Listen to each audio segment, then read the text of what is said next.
किसी जमाने में एक नदी के पास एक ऊंट और गीदड़ रहा करता था। वैसे तो वहाँ बहुत सारे जानवर रहा करते थे, लेकिन इन दोनों में काफी ज्यादा आन बान होते रहती थी। दोनों एक दूसरे को खूब भला बुरा कहता था और दोनों एक दूसरे को काफी जगह बुराइयां किया करता था। कभी ऊंट गीदड़ को सबक सिखाने के लिए तरह तरह के कारनामे तथा तरह तरह की बातचीत किया करता था। कभी गीदड़ मोड़ को सबक सिखाने के लिए तरह तरह के दिमाग की सोच रखने का काम किया करता था। एक बार गीदड़ ने ऊंट को सबक सिखाने के लिए ऊंट के पास जाता है और कहता है कि ऊंट भाई नदी के उस पार बहुत सारे तारबुज लगे हुए हैं। अगर हम दोनों वहां पहुंच जाएंगे तो बहुत सारे तारबुज खाएंगे और रास्ते में आते वक्त हमें तारबुज लेकर आएंगे और यहाँ आकर खाएंगे।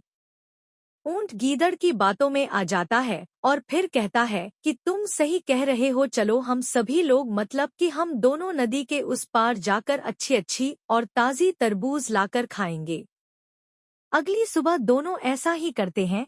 वह तरबूज लाने के लिए नदी में कूद पड़ता है और तैरकर नदी के उस पार जाने लगता है। ऊंट को नदी में कूदने से पहले गीदड़ उनसे कहता है कि मुझे तो पानी में तैरना नहीं आता है, ऊंट भाई आप ही कुछ कर सकते हैं।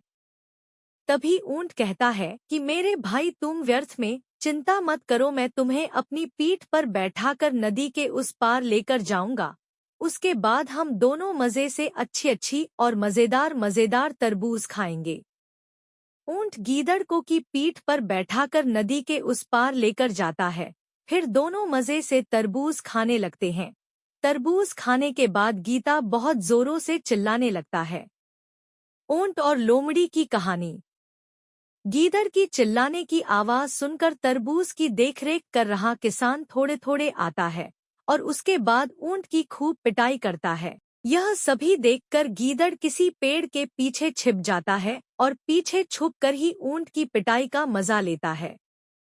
जब किसान ऊंट को पीट कर चला जाता है तभी छुपा हुआ कि ताला वहां रहता है और ऊंट के पास जाकर रहम दिल्ली दिखाता है। उसके बाद ऊंट कहता है कि तुमने जब तरबूज खा लिया तो इतना ज्यादा चिल्लाने की क्या जरूरत थी। तुम्हारे चलने की आवाज सुनकर ही वह किसान मेरे पास आ गया और मोदी पिटाई करने लगा है। इतना कहने के बाद गीदड़ कहता है कि जब मैं तरबूज खा रहा था तू मेरी पेट भर गई थी यार, जब मेरे पेट भर जाती है तो मैं इसी तरह से चिल्लाता